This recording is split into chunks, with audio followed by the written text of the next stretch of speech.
The strangest thing happened in my husband's office lobby.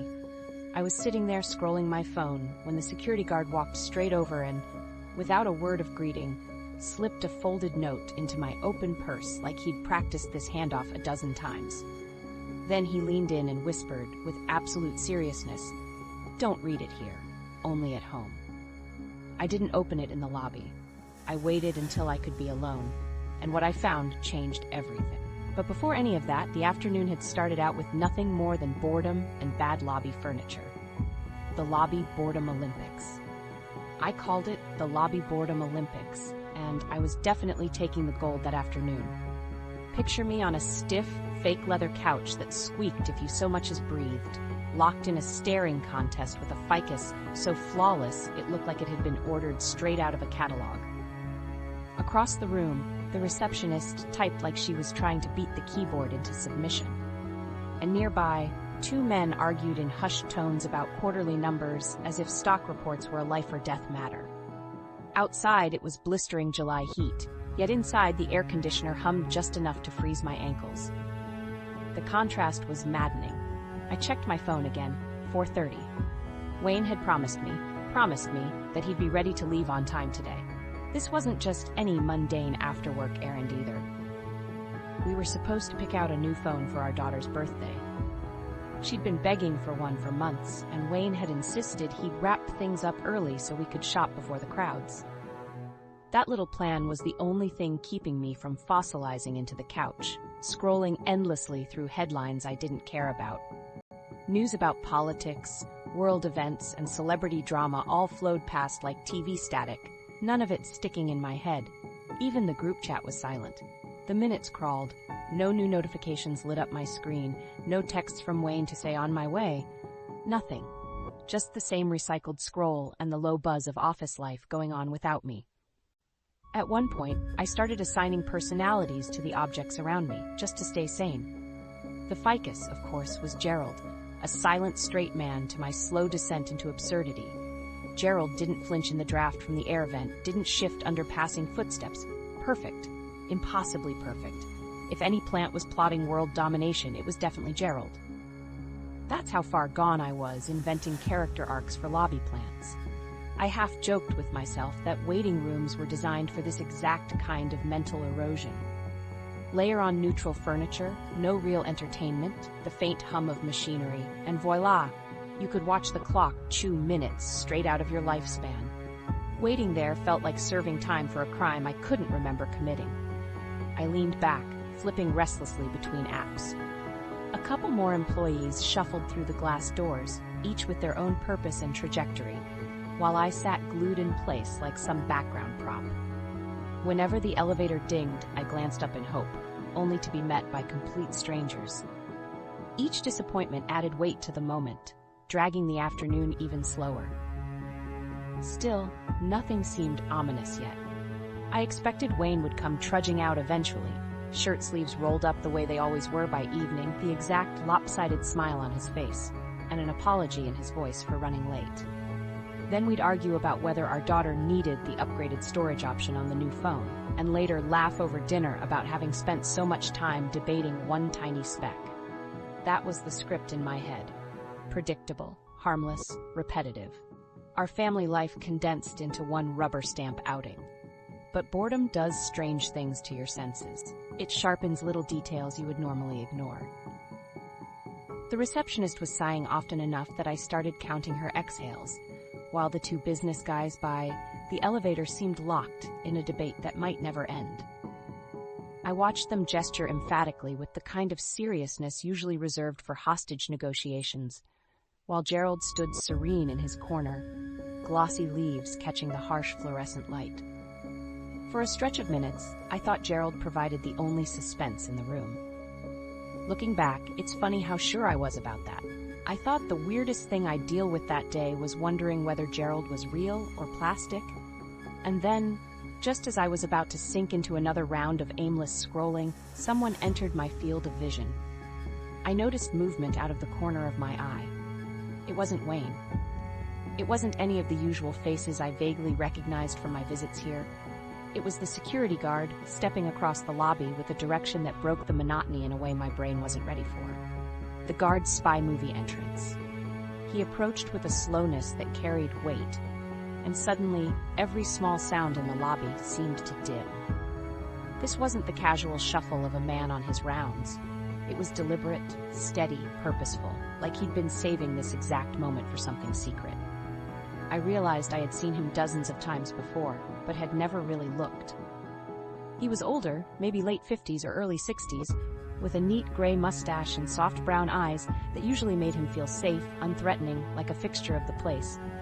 But right now, those eyes darted around carefully, checking corners, checking faces, making sure no one was paying attention. When he stopped right in front of me, my breath caught. No polite hello, no small talk, not even the thin smile he usually gave visitors. Instead, with one quick motion, he slipped something cleanly into my purse. It was so smooth I almost missed it, like sleight of hand at a magic show.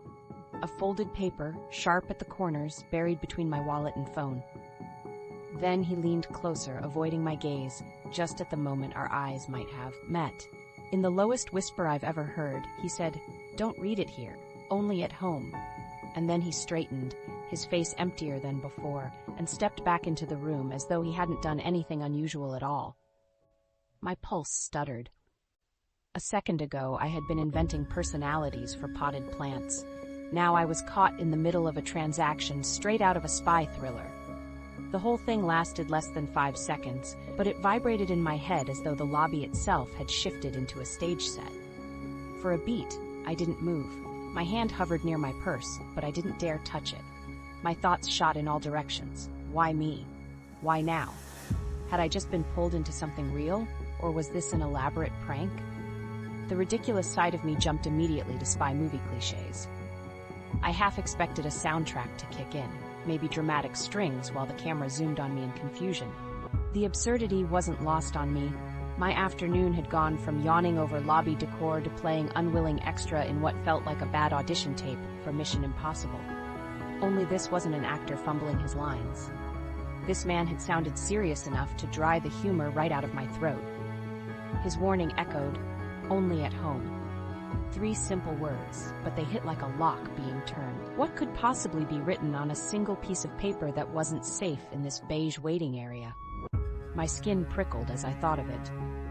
I risked a glance at him from across the room, but he was already back at his post, scanning the glass front of the building with his serious, professional face intact. To anyone else, it looked like nothing had happened. Only I knew my purse had stopped being a purse. It was a container holding something I definitely wasn't supposed to have. I pressed my knees together and willed myself to breathe evenly, though my body betrayed me. My palms warmed, my chest tightened. The silence in my head wasn't really silence. It whirled. He had chosen me, and not by accident. When people hand off notes in spy movies, there's always some code, some prepared keyword or gesture. Yet here it was, as plain and blunt as it gets. No savings bond tucked into the lining. No hollow coin rolling under the seat, just folded paper and one line of whispered instruction. Too plain to be theatrical, which only made it scarier. I searched for something rational to hold on to. Had I confused him for someone else? Maybe the note was intended for somebody else's wife waiting in somebody else's lobby. But that didn't fly. Not after the way he zeroed in on me specifically. He'd walked like there was no other person in that room, no other target but me. People watching him from a distance wouldn't have noticed a thing. Only I knew he'd slipped the air of the mundane right off my shoulders and replaced it with something sharp and cold. And that glance away when he whispered, that detail cut deeper than anything else. He hadn't wanted to meet my eyes, and that wasn't shyness, that was intent. He knew the gravity of what he was saying. It landed cold in my chest, a chill I couldn't shake. He was either deadly sure I needed this, or desperate enough to take the chance that I did. Neither option gave me any comfort. The strangest part? He didn't look like anyone's idea of a covert operative. His uniform was a little loose at the shoulders, his hair graying softly at the temples, his presence the sort you would trust to hold the door open or offer directions. Not slick, not dangerous, not cinematic. Which made it worse, because the seriousness in his whisper had no trace of parody. it came from someone who believed he was doing the right thing. If he had been young and dramatic, it would have been easier to laugh off. But this just sank heavier into my stomach. I sat stiff, phone still clutched as my cover, while in my bag, the note pressed invisibly against the fabric. I imagined its edges glowing like a lit match, daring me to reach for it. Time thickened. My brain ran absurd scenarios to cope. This was a Cold War reenactment group recruiting new members, or maybe a hidden camera prank to see how gullible office wives were. I even pictured the lobby plant, Gerald, secretly recording my reaction for an audience somewhere. But each attempt at humor cracked under the fact that my heart was still racing. The truth was sharper than comedy. Nothing in that moment felt optional. He had folded his warning into my bag and, with it, folded me into something I didn't understand. And however casual his return to the desk looked, I couldn't shake that the real shift had happened to me. From the outside, I was just another woman scrolling a phone. From the inside, it felt like a thin wall had been pulled open, and I'd seen just enough of what lay behind to know I wasn't meant to. The ordinary office lobby was still there, the typing receptionist, the two men arguing near the elevator, but they blurred into background noise. All focus landed on the fact that I was sitting with a secret stitched in paper hidden at the bottom of my purse, calling silently for me to open it. I didn't, of course. His voice replayed in my head like a broken tape, each word hammering the restraint into me. Not here. At home. I swallowed hard. My purse had never felt like such a loud object. And that's where I stayed, frozen in a lobby that looked ordinary to anyone else, but with a weight in my bag that didn't belong to me. Whatever was folded inside, I couldn't read it now. All I could do was sit still, with a strange certainty humming just under my skin. Something in that envelope was waiting for me, and it wouldn't feel silent for long. The forbidden envelope of doom. The note inside my purse had become its own character in the room, impossible to ignore, no matter how I pretended otherwise. It wasn't even sealed in an envelope, just a notebook sheet, folded twice, the edges uneven where it had been torn out in a hurry. I hadn't touched it since he slipped it in, but I could picture the paper perfectly. Faint blue lines pressed with messy handwriting, jagged and rushed, like someone scribbling under pressure. That detail alone sent my mind chasing reasons. Why the urgency? Why the secrecy? The words that had come with it echoed louder than the lobby air conditioning. Not here. At home. That simple instruction left me split in half. One side burned with curiosity, prickling with the need to tear into it right there, in between strangers and vending machines. The other side clung stubbornly to the instruction, warning me that ignoring it could mean stepping into something I wasn't prepared for. The conflict churned quietly, but it took over my thoughts. I could scroll my phone, cross my legs, shift positions on the couch. None of it worked. The proximity of that folded sheet reached at me like static electricity. What was the harm in knowing now? It would take seconds, slip it out, unfold it, and I'd have the truth. But that wasn't the deal. The seriousness in the guard's voice kept my hand pinned to my lap. If reading it here didn't matter, why make it a rule at all? That uncertainty is what hooked me. It tightened my resolve and tempted me in the same breath. I thought about how ridiculous I must look, frozen in a bland office lobby while treating a piece of paper like contraband. Yet my mind wouldn't stop spiraling. Secrets create that vacuum. Tell someone not to look, not to touch, and suddenly resisting feels like the most difficult thing in the world.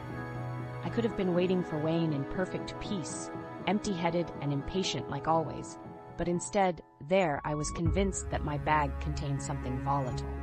Scenarios began tumbling into my head without invitation. Maybe it was as boring as a reminder about parking tickets or some workplace memo that belonged to someone else. But he hadn't looked playful when he handed it over. He'd looked grave, weight in his tone, like this mattered. And when someone makes even scratched notebook paper feel urgent, your brain fills gaps quickly. What if it exposed something dangerous? What if Wayne was tied to something he'd never told me? The questions kept building, thick enough that they didn't leave room for anything ordinary to exist. I tried forcing rationality into my head. Maybe the guard had grown tired of being invisible and gave me a meaningless note for drama. except no one carries that kind of focus in their whisper unless they mean it. My mind wandered deeper because curiosity wasn't a whisper anymore. It shouted over the normal rhythm of the lobby. The receptionist's typing blurred into background noise, the men at the elevator into empty silhouettes. The bag at my side dominated everything. There was an almost physical pull to reach for it, unzip the pocket, and defy the command. In my head, I tested excuses. If someone caught me reading, what could I say? That I'd found a shopping list? That it was just scribbles? Even rehearsing those alibis felt childish, but not rehearsing them seemed worse. Danger or not, I couldn't look straight ahead without imagining what words those messy blue lines carried. Time refused to move naturally. A glance at the clock revealed only minutes had passed, but I'd thought myself through dozens of explanations already. Some were absurd, half sketches of comedy skits where the paper only contained stick figures or some crude doodle. Others landed heavy, suspicions of betrayal, money mishaps, or an affair. As much as I laughed internally at the sillier theories, the darker ones weighed more. Each time I circled back to the same split: break the rule and know now, or respect it and wait for the privacy of home. Waiting wasn't easy. Each normal sound in the lobby felt exaggerated: the click of keys, footsteps, the swish of the glass door. I imagined eyes on me from every direction, as if everyone sensed I was hiding something. Of course they didn't know. To them, I was just another person scrolling, bored out of her mind. But to me, I was the only person aware that a folded, ragged slip of paper sat glowing silently alongside my wallet and keys. I pressed my hands harder to my thighs, pretending patience. No one could see the war in my chest, but the longer I sat, the more impossible stillness became. I couldn't shake the idea that giving in to curiosity right there would change something irreversibly. That line became the only thing I clung to, a flimsy kind of discipline that was half obedience, half fear. The lobby hadn't changed. The fluorescent lighting hummed, the ficus still loomed false and glossy in the corner, and people moved past without noticing me. But now, the atmosphere felt charged, because I wasn't just waiting for Wayne anymore. I was waiting on the piece of paper to dictate my next move. And though I never reached for it, the constant fight to hold back kept me locked in place. It wasn't just the paper anymore. It was every story my mind insisted on writing across its creased surface. Each version, silly or serious, tightened hold of me, until my glances weren't toward the doors or the elevators, but toward the silent tug of my handbag. The guard had told me to wait until I was home, and so that's what I would do, even though the decision cost me every ounce of calm I pretended to have.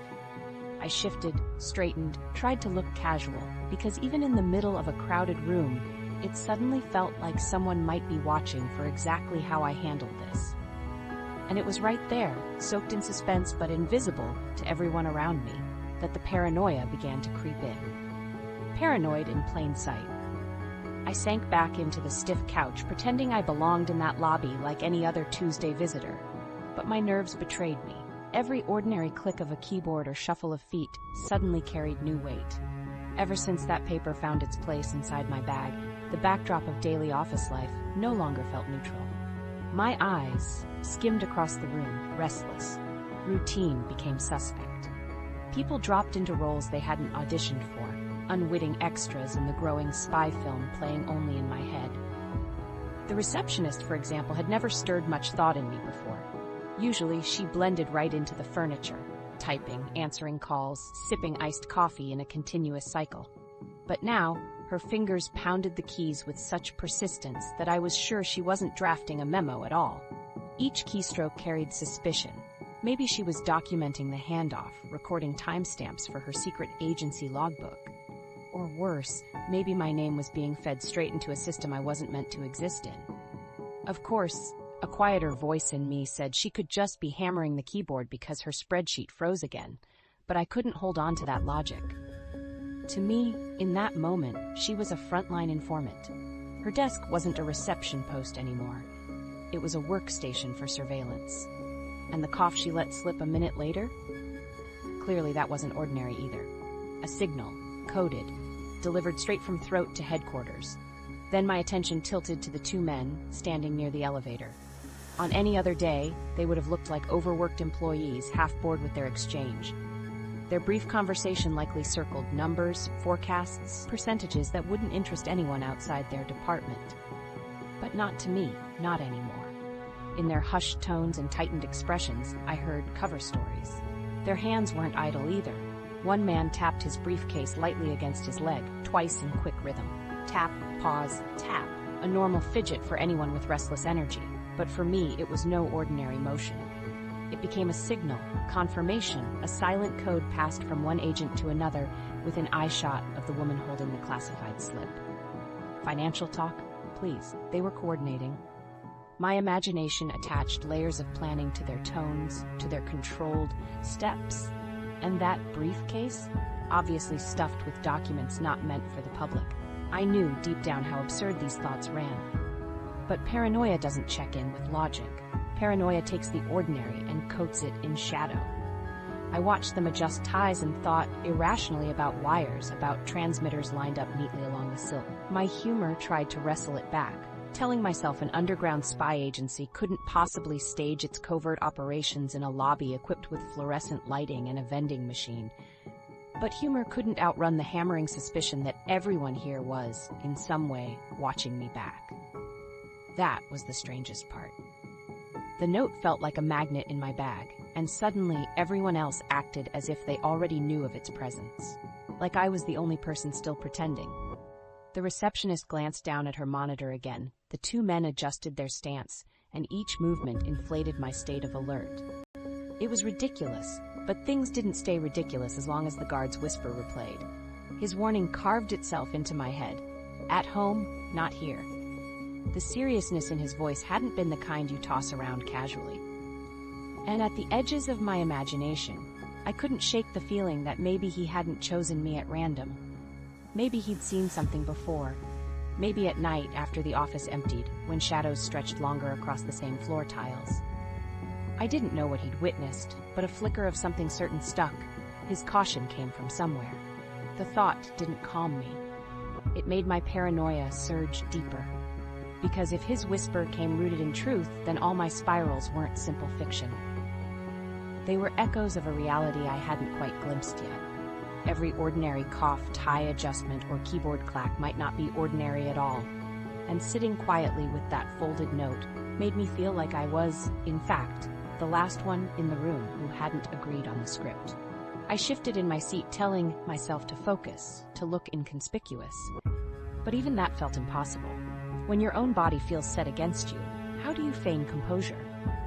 I adjusted the strap of my bag casually, hoping it masked the weight of what pressed against the lining. I folded my arms, then uncrossed them out of fear. It looked defensive. Every attempt to appear casual magnified into performance, and in my head, everyone else was watching me perform badly. It struck me in a wave that what had begun as mild boredom hours ago had transformed into a stage play where normal people, completely innocent staff, had been recast as spies and handlers and messengers. I didn't want to think that way, but the note fed it, pulsing silently, challenging me to hold still until Wayne finally appeared. I sighed, low enough so no one else could hear, but loud in my own chest. The unease didn't break. If anything, it thickened.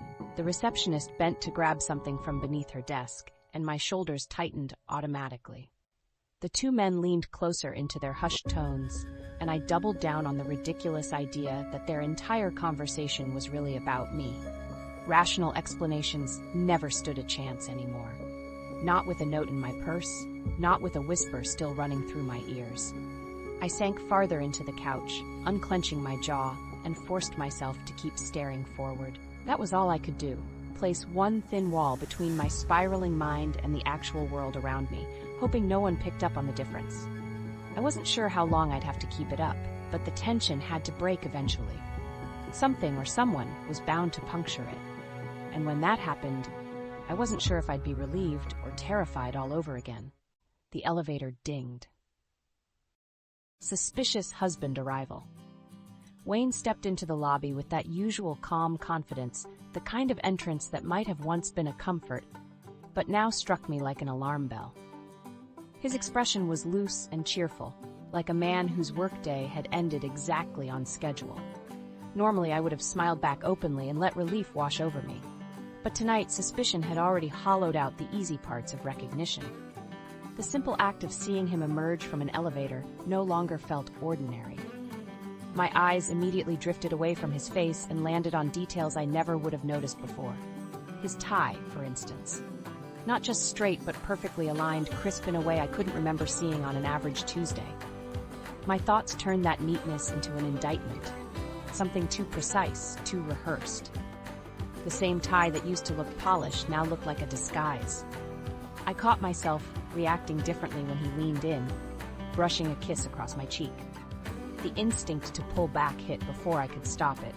I masked the move with a tight smile, one that looked smaller than it was meant to. He didn't seem to notice. To him, nothing had shifted. But for me, that half-second hesitation carried weight. What used to be affection now felt like evidence. A seed of doubt sprouted instantly. Who greets their wife so easily, so warmly, if there is something to hide? My imagination spun faster, and suddenly I wasn't welcoming Wayne anymore. I was analyzing him like a suspect leaving a staged interview, coached into looking natural. As if to confirm my unease, he slipped quickly into casual chatter.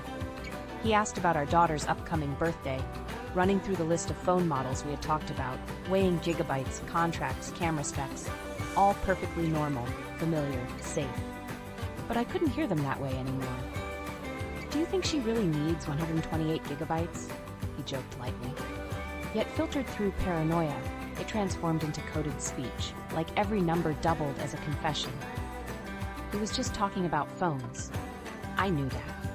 I still couldn't stop hearing question marks beneath every word. I walked beside him through the lobby, noticing even more. His hair looked sharper than usual, combed with precision I normally would have praised. His shoes gleamed under the lobby lights, polished clean enough to catch reflections. He'd been staying late at work a lot recently, always with an excuse, always with that casual smile. And now the shine on his shoes seemed like an answer I wasn't sure I wanted. In reality, he was simply a man getting off the elevator at the end of the day. My paranoia refused to swallow that truth. To me, each glossy surface, each pressed line in his shirt, each relaxed gesture whispered about preparation and intent. I knew how absurd my thinking had grown. Somewhere deep down I understood these were just polished shoes and a nice tie. But that knowledge did nothing to quiet the alternate commentary running at full volume. Each innocent detail became another item logged mentally into a case file no one else knew existed. My husband, the calm family man, was suddenly recast by my shaky imagination into the part of the double-life villain. Ordinary traits became too perfect, too aligned to chance. I chewed at the inside of my cheek to stop nervous laughter because truly, it was like walking next to the star of a crime drama. The twist was, the script existed only in my head. He kept talking, cheerful tone intact. He threw out reminders about Catherine's wish list, her notes on storage space and battery life. He even brought up an email chain with his coworkers, full of jokes about printers jamming all afternoon. Normally, I might have smiled or asked what the joke had been. But now his little stories folded under suspicion. The humor about office printers sounded rehearsed. The thought about making sure we didn't forget Catherine's preferred model sounded mechanical, like lines, delivered to keep me calm. Every word I heard from him split into two meanings, the simple, harmless version, and the darker one whispered by my paranoia. When I glanced at the glass doors ahead, it struck me that we would look like any pair of spouses leaving an office for a different kind of errand. Yet inside me, trust and suspicion kept slamming into each other. He walked along relaxed, while I stiffened on the couch earlier and remained tense on my feet now, fingers clamped around my purse strap. The paper inside felt heavier again, making me hyper-aware of how this stroll had twisted into theater. On the surface, a family errand. Beneath, a scene warped by imagination until it cast us as detective and suspect. Walking toward the exit, I tried to slow myself down. Rationally, I knew Wayne had said nothing suspicious. He looked no different than any other day. He had promised earlier this week that his late nights at the office were temporary, just until a project wrapped. He had even texted to confirm he'd meet me on time so we could shop for Catherine's phone together. By every external sign, he was the same husband who had kissed me goodbye that morning. But something had shifted. It wasn't him changing. It was me.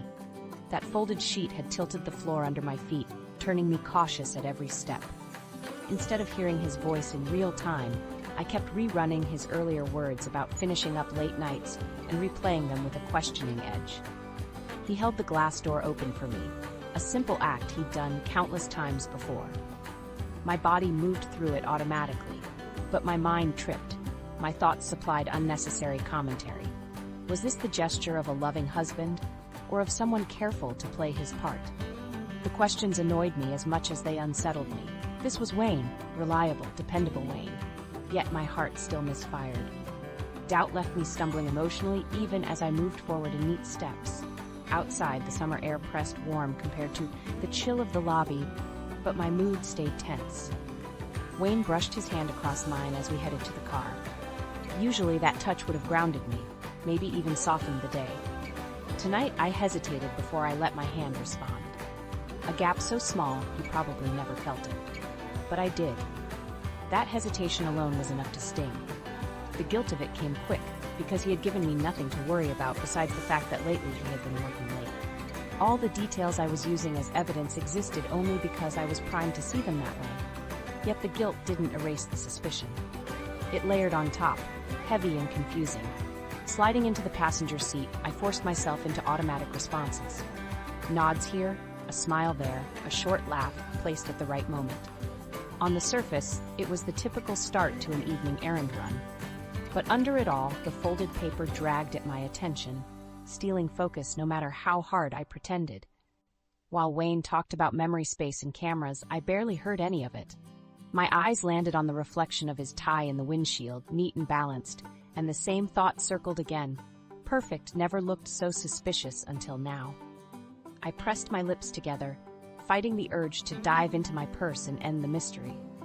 One secret note had already reshaped the way I saw my husband, bent a normal reunion into suspicion. If I gave in and read it now, whatever answer waited would set a new reality in motion, one I couldn't undo. Better to wait, better to follow the instruction. I anchored myself in that promise, clutching the bag closer to my side. Wayne was still talking about cables and warranty options, blissfully unaware of my storm, while I sat there silently gripping back the need to know. The evening wasn't supposed to feel like this. It was meant to be easy, even celebratory, an early finish, a shopping trip, something fun for our daughter. And now, carrying the secret weight of that note, I braced myself, uncertain how much pretending I could manage once we refocused on what we'd come out here to do. Shopping as a distraction. The car ride to the store had all the appearances of normal family life. Wayne hummed softly, tapping the steering wheel in time with a tune only he knew. Catherine sat in the back, scrolling her current phone with the kind of concentration usually reserved for exams, already planning the accessories she expected to buy with her upgrade. Out the window, the mall lights glowed in the distance, bright and uncomplicated. On the surface, we were an average family heading out to pick a birthday gift. But nestled quietly in my purse was something that refused to let me forget it existed. Stepping into the electronics store was like walking under stage lights. Rows of gleaming phones stood neatly displayed, posed as if auditioning to be chosen. Posters plastered along the walls showed strangers grinning from ear to ear about their limitless data, expressions that looked a little too staged to believe. Catherine darted toward the demo phones, her energy snapping like static, excitement spilling from every gesture. For her, this was the main event. For Wayne, it was business. He made a beeline to the sales associate and launched into his very particular style of shopping. A cross between courtroom cross-examination and project briefing. Within minutes, I realized this was less a purchase and more a symposium. The poor sales assistant faced Wayne's steady stream of questions about screen durability, updates, backup options, and whether battery safety had improved since the Model 2 generations ago. Wayne nodded like a judge listening to testimony, collecting each answer with serious consideration. At one point, he actually referenced tile impact resistance, his voice calm as though this were a standard request. The clerk, to their credit, walked through the options without laughter, though I caught the faintest blink of disbelief on their face. It would have been funny if not for the split screen in my own head. My husband treated this phone run like a delicate operation, calmly inquiring about gigabytes and warranty terms. Meanwhile, all I could think about was the folded slip of paper, hitchhiking in my bag. His seriousness made sense. This was how Wayne always handled purchases. But mine felt foreign. My outward smile stayed polite. My ears caught phrases like processor speed, but my thoughts were elsewhere. Even in the spotlight of a spotless retail floor, the shadow of that note pressed down. When the conversation shifted to warranty coverage, the absurdity almost made me laugh out loud. Wayne started debating spill protection, replacement costs, the fine print that guaranteed extra safety. He studied the protective cases like a jeweler inspecting diamonds, determined to find the one that could withstand apocalypse scenarios. I offered a polite nod here and there, but inside I imagined the note in my purse judging me. If it had a voice, it would lean in with sarcasm. Extended warranty? Really? While I'm sitting here with something far more important? That was the joke. Wayne clung to warranties and I clung to suspicion. Both of us obsessed, but for entirely different reasons. Catherine, oblivious, swapped between display models, squealing about the smooth cameras and bright wallpapers. She ran to show me a clear selfie, eyes bubbling with excitement. I smiled and praised her choice, though my brain ran on double speed. While she snapped portraits and Wayne pressed for warranty clarifications, I stood caught in an entirely different drama, one no glossy poster could advertise. Their enthusiasm filled the air, drowning me further in contrast. And then the headache came, coaxed by showroom lights reflecting endlessly off every polished surface. My focus scattered. For every technical word I absorbed, a competing thought barged into place. What if the note revealed a hidden double life? What if this entire trip was camouflage? My humor tried to keep pace, inventing ludicrous theories to soften the spiral. Wayne smuggling staplers home, triple marriages in secret, but the darker possibilities always rushed back. Every answer Wayne received from the clerk sounded clean and rational, while my own brain refused such clarity. I stole glances at him. He was calm, composed, respectful, exactly the way he always was. To anyone else, this would look like routine diligence. To me, it looked like a performance. Calm, so impeccable it felt staged. And while Catherine danced between phone models, Wayne leaned forward again as if nothing were off. Clear questions, clear answers, calm decisions. It was normal. It was also unbearable. Eventually, after yet another detailed round of technical inquiries, Wayne chose a model. Catherine lit up with joy, grinning wider than any poster could manage. The clerk moved us into paperwork, Wayne carefully minding each line item. He asked about SIM compatibility, insurance coverage, the differences in carrier policy. He nodded firmly at the mention of extended protection and insisted on the most durable case available. His relief was almost visible, pleased to secure it all neatly. I nodded along again, but it wasn't the phone sealing itself into my mind. It was something else still whispering from inside my purse, unseen yet loud. When the receipt finally slid across the counter, Catherine bounced in place, eager to peel open her box. Wayne tucked the bag under his arm as if carrying a valuable artifact. To them, the outing ended successfully. A practical purchase, an excited daughter. But for me, the distraction barely held. The cheerful brightness of the store had masked it for a while, but walking toward the exit, bags in hand, the weight of my distraction pulsed sharper. We stepped into the evening air, the hum of mall chatter buzzing in the background. Catherine pressed close to Wayne, clutching her new device with both hands, questions spilling from her about downloading apps and showing her friends tomorrow. Wayne stayed steady, answering warmly, guiding her toward the car. I walked alongside, layered with the noise of the day and the silence of the detail I refused to read. It struck me then how fragile the performance of normal life could be. Shopping should have been ordinary, a small milestone wrapped in laughter. Instead, every choice bore a secret tether to what I carried in my bag. The receipt, the phone, the chatter, they all seemed to cycle at the surface. Beneath it, the folded note commanded a deeper focus no one else could feel. By the time we pulled back from the glittering store lights heading toward the next stop, Catherine's smile filled the car, Wayne's casual humming regained its rhythm, and I sat quietly, holding my purse close, ready to act polite all over again. But distraction can only stretch so far before it's tested again. And mine was about to be tested the moment we chose to stop for food. Dinner with a side of suspicion. We ducked into one of those unassuming family restaurants, the kind tucked beside strip malls, yet somehow always packed with people and noise. A waiter bounded toward us with practiced cheer, wiping menus with a cloth that clearly hadn't dried from its last use. The booth squeaked as Wayne slid across from me, Catherine pressed happily against him, beaming at the glow of her brand new phone. To anyone watching, it looked like the sort of picture you might snap for a commercial. Father and daughter laughing, mom across the table, a bright night out after a successful purchase. Inside me, though, the entire scene pulsed with suspicion.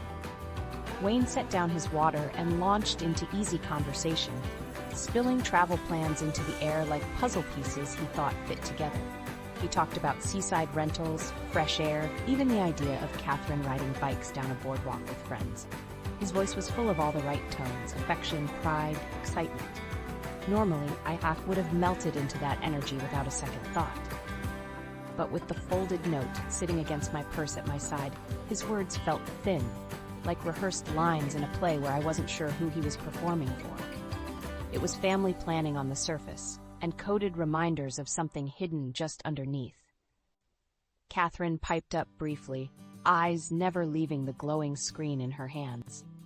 She said she wanted a rental with good natural light for her videos. Wayne chuckled, reaching to tousle her hair, promising her they would get bikes and spend entire days outside. She laughed, leaning closer to him, full of warmth for a dad she clearly adored. And that single detail sat heavy on me. Their bond was real, their affection untarnished. Yet I stared across at Wayne, seeing an entirely different man than the one Catherine saw. To her, he was the dependable parent. To me, he might be the deceiver I'd just been warned about. That contrast sliced through me in ways I couldn't admit out loud.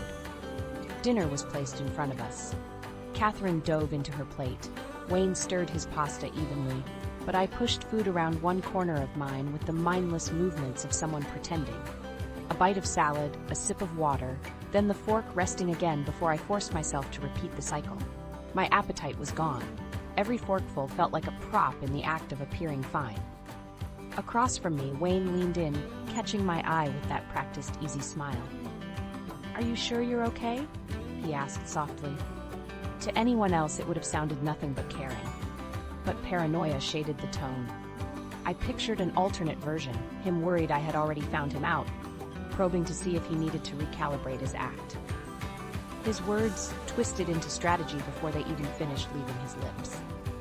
My heart gave a jump and I lifted the corner of my napkin, covering part of my face as if that modest square of cloth might check the flush rushing there. His casual warmth, once comforting, had become staged in my head.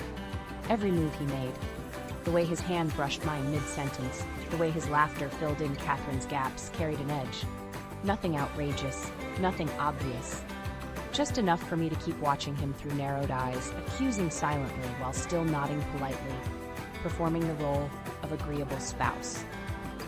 The restaurant itself felt amplified.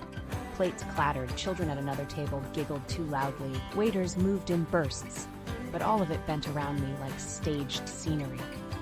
I started to imagine each diner as backup extras, supporting the illusion of a happy dinner, so I wouldn't notice the real drama playing out between Wayne and me. It was absurd, of course, but my paranoia had already threaded itself through everything.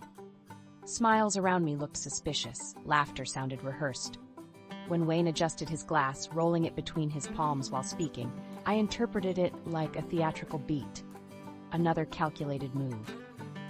Catherine's chatter did break through once or twice. She raved about the case she wanted to buy online, about showing her friends her new phone tomorrow, about filming outside with the ocean breeze Wayne had mentioned. Her joy was so audible, so unguarded, it reminded me there was a whole person between us who wasn't mired in suspicion. She was still a kid who simply adored the man at her side. Even in my paranoia, I knew lifting the veil of that folded note would shift her entire image of him if it held what I feared. That thought punctured me hardest, because it made Catherine's smile feel newly fragile. I tried to chew when they laughed together, meat growing heavy against my tongue. Words blurred into background noise. I saw Wayne's lips move, heard fragments, sunburns, rentals, weekend away. But my brain turned static on command. Every cheerful idea from him was converted by my paranoia into misdirection. The more innocent he acted, the deeper the suspicion twisted inside me. I stared down, catching patterns of sauce and noodles, and telling myself, again, desperately, that this whole thing might simply be in my head. Yet the bag at my hip reminded me steadily that actual proof waited. At some point, I realized my fork trembled in my hand.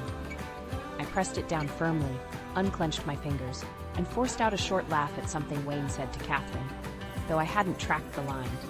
My body played along, my face made appropriate cues, but none of me was really in that booth.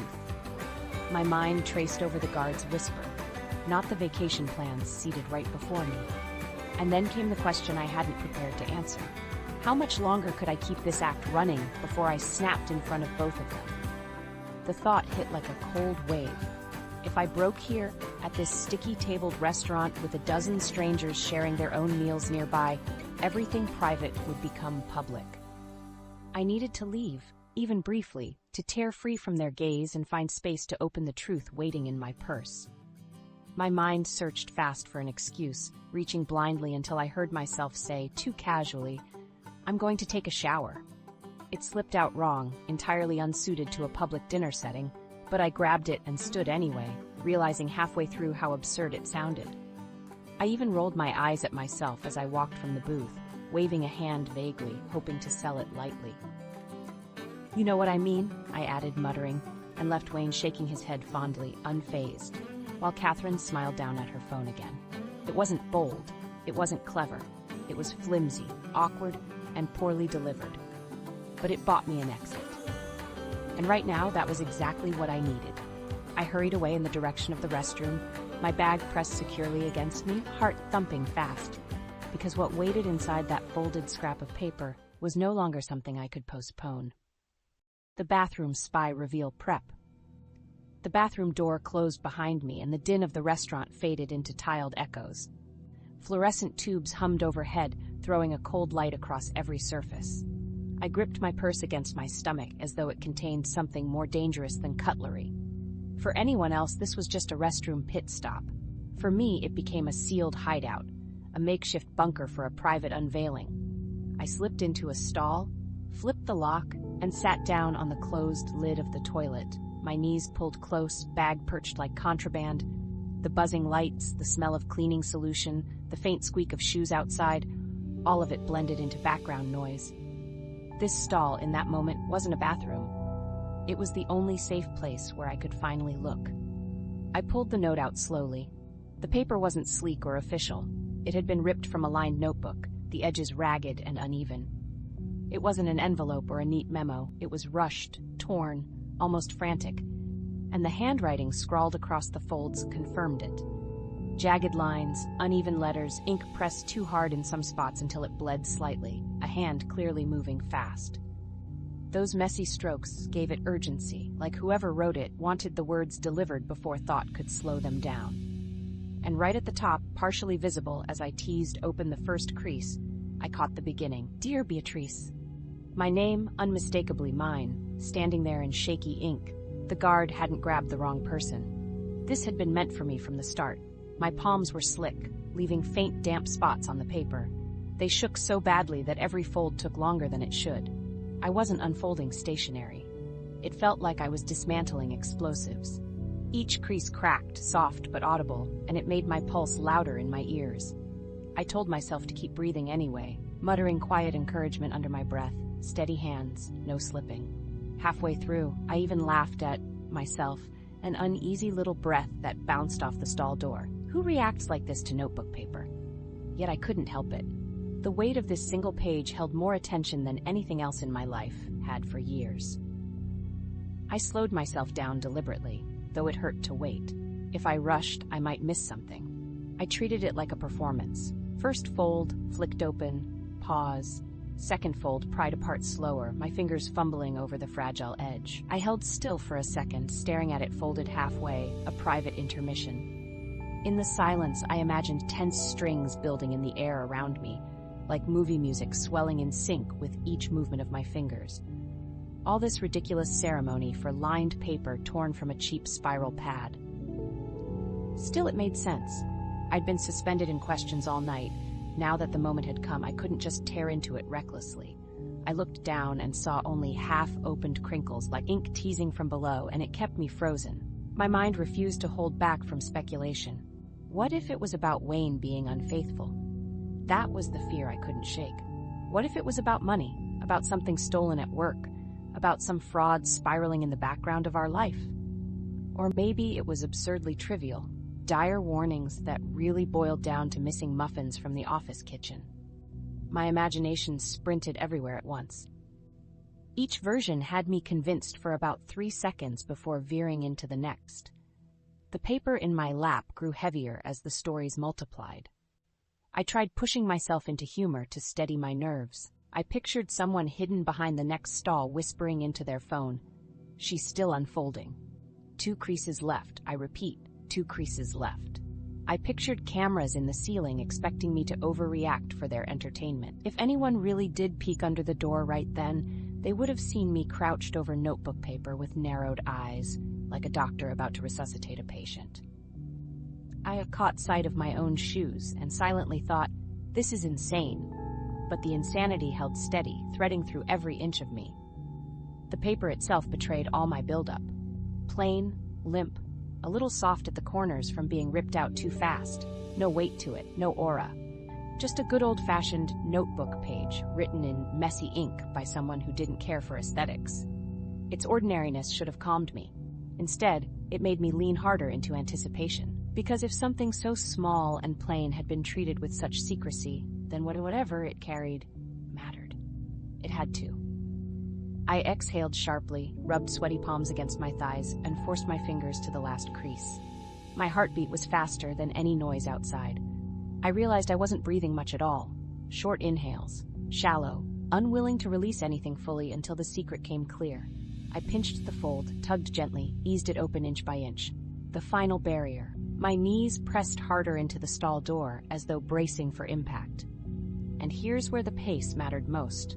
Not to tear it open and gulp everything at once, but to let the words arrive slowly, drawn out, painfully stretched across seconds.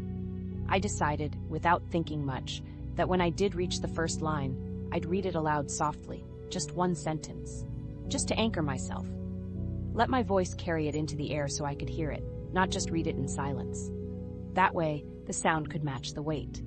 For now, though, I kept the note in my lap, almost open, the inked lines poised on the edge of view. My arms tightened as though even the air might threaten its secrecy.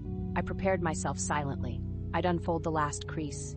I'd pause once. I'd read the opening line slowly, let it settle, then breathe again before daring to go further. That was the ritual I told myself. No rushing, no blur. The nerves didn't fade. My lips were damp, I tasted salt. My chest was stiff with pressure, but my thumbs shifted anyway, drawing the final fold apart with unsteady care until the page lay flat across my knees. The writing sprawled in crooked black pen lines, shaky but loud in its presence. My name already glared from the start. Ink pressed so firmly it nearly indented the paper. It waited for me, ordinary and terrifying both, right there in a family restaurant bathroom stall. I looked at it just short of reading. My pulse rose so strong that the sound of a hand dryer outside was drowned out completely.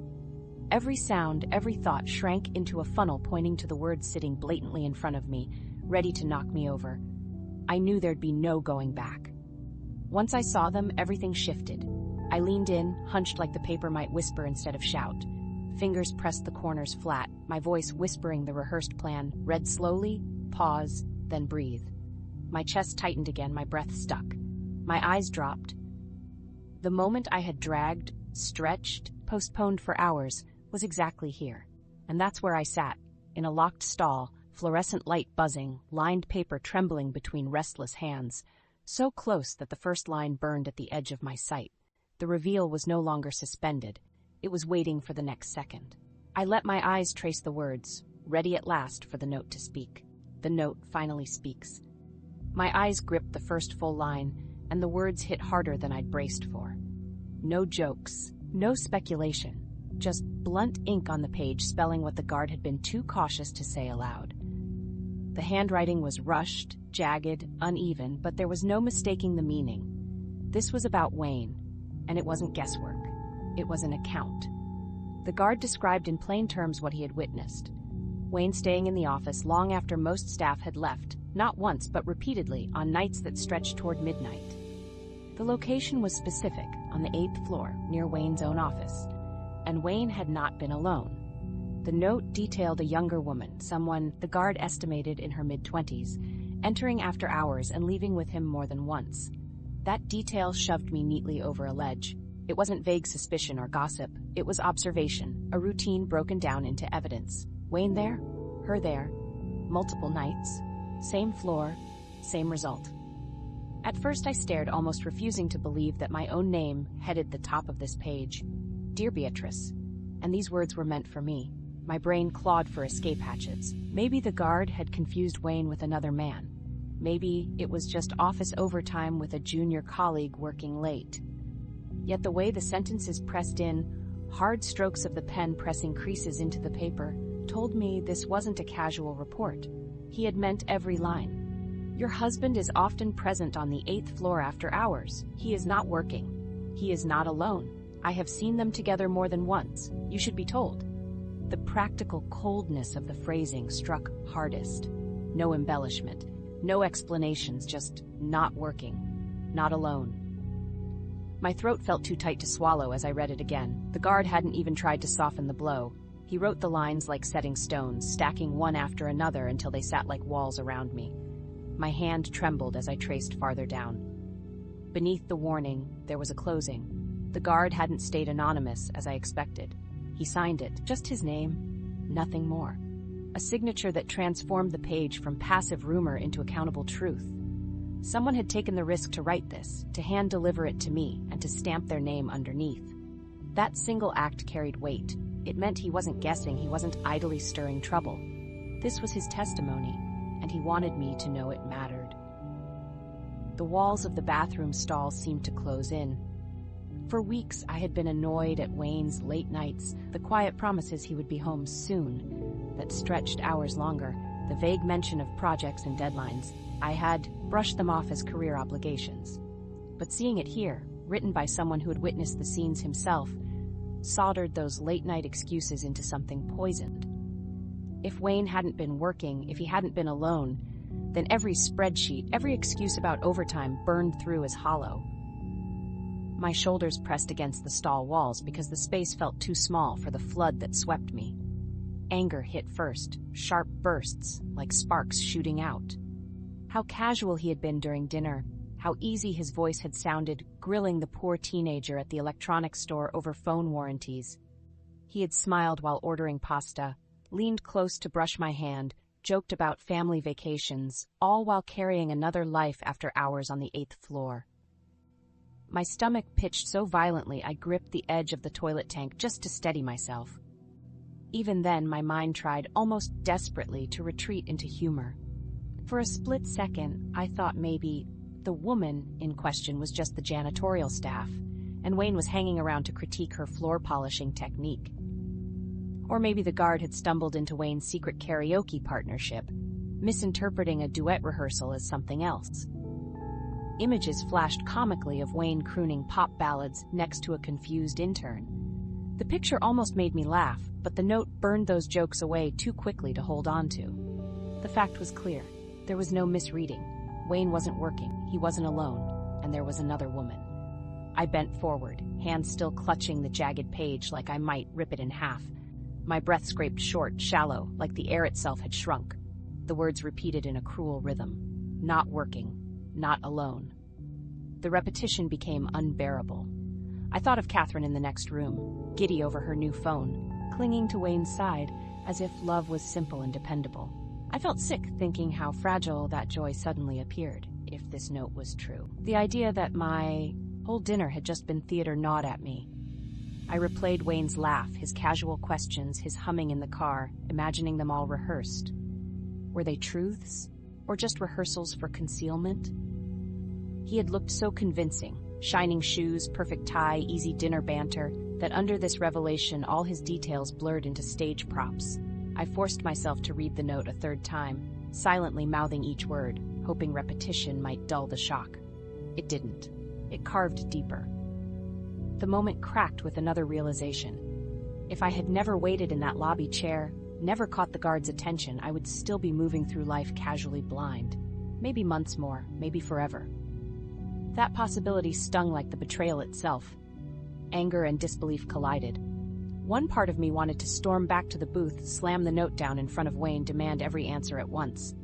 Another part, quieter but stronger, clung to restraint. This wasn't the moment. Not in a crowded restaurant, not with Catherine scrolling along beside him, unburdened. The guard had chosen to whisper, had chosen written words instead of a scene in public. Maybe I needed the same measure of caution. I folded the note again, hands still unsteady, pressing each corner tight as though sealing explosives back into containment. My throat ached from the effort of keeping composure while the storm inside cracked and split. Sweat still cooled my temples, my palms slicked the folds damp, but I kept folding until it disappeared into my purse once more. When I finally sat upright, I was sure of one thing only. The guard's whisper had not been overdramatic. He knew exactly what he was doing. He knew it would pull the floor out from under me, and he had been right. I gripped the purse against me and closed my eyes for a second, steadying my breathing. But nothing stilled for long. The questions were already assembling, buzzing louder than the fluorescent light overhead, poised to crash into me the second I left that stall. For now, I only knew the secret had spoken, sharp, cold, undeniable, and nothing about Wayne, or about us, looked the same anymore. The storm of questions it unleashed was waiting, already pressing close behind. And once I unlocked that bathroom stall, there would be no containing them. The spiral of what next? The moment the note was folded back into my purse, my thoughts spun in a dozen directions at once. It wasn't just a matter of shock anymore. It was pressure, constant and thick, forcing me to choose what to do next. One part of me lunged straight toward confrontation, the urge to storm out of that bathroom stall, march to Wayne's side in the restaurant, and demand an explanation immediately. Another part whispered about patience, about subtle watching, about playing detective just long enough to be certain. And underneath those twin pulls was a quieter but heavier weight. Catherine. She was there too, just down the hall at that same restaurant table, still basking in her new phone. My choices wouldn't only ripple through me, they would collide into her life as well. Back at the table, I tried to act steady, but Wayne's casual expression seemed magnified against the chaos in my head. The way he leaned toward Catherine, smiled at her excitement, and broke a piece of bread roll so lazily would have looked perfectly ordinary to anyone else. To me, each movement seemed exaggerated, threatening, cloaked. I couldn't stop running the note's words alongside his every gesture. He was laughing with his daughter, but I found myself thinking, can someone who laughs like that also walk out of an office late at night with another woman? It was absurd, how I could no longer separate genuine affection from imagined performance. The arguments inside me were relentless, and they started to sort themselves into three possible paths. First was confrontation, the explosive version. Walk straight up, slap the folded note down in front of him, and say, "Explain this, now." The benefit was obvious. I would find out instantly what he had to say. Answers, accountability, closure. But the cost hovered heavy. Catherine could overhear. Strangers at nearby tables could notice. I could spark something that became a war before I'd even thought through how much of this was fact and how much was suspicion. He might deny, he might deflect, or worse, he might confess in front of her. That line made my stomach pinch hard. Confrontation might seem bold, but it risked igniting a fire in the very center of my family. Second was the detective mode I kept mocking myself for imagining. Secret surveillance. Quiet watching. I could tell myself I wasn't accusing Wayne outright, but simply gathering proof.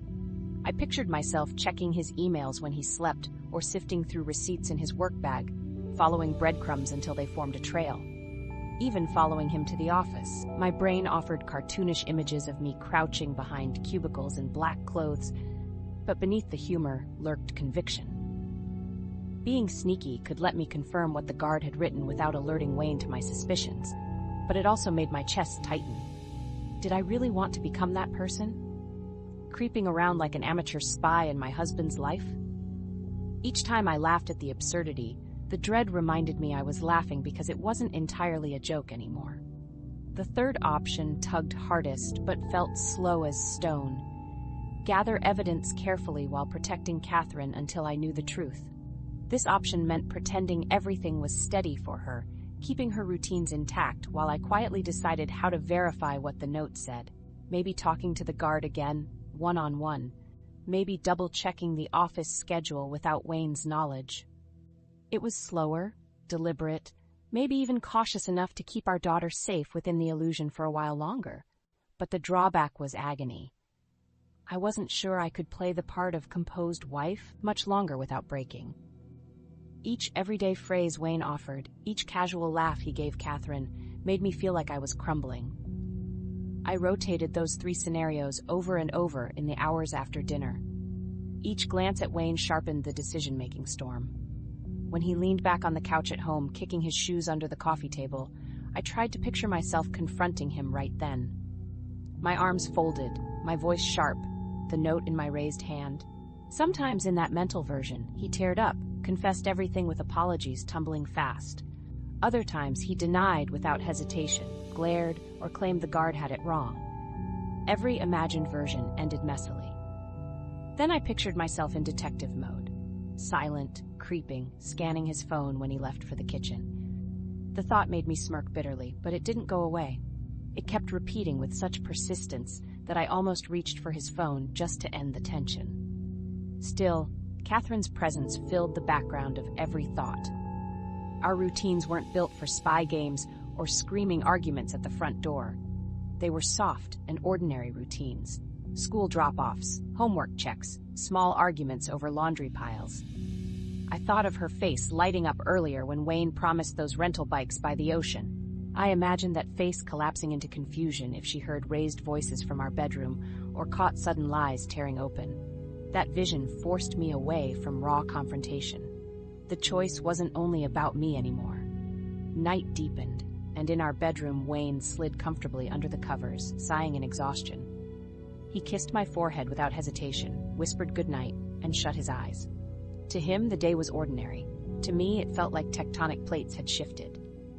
I lay beside him, still and rigid, rehearsing my options behind the quiet of the dark. Could I really explode now? Could I bear to snoop through his phone by lamplight, crouched in paranoia? Could I risk drawing Catherine into suspicion before I had even confirmed the basic truth?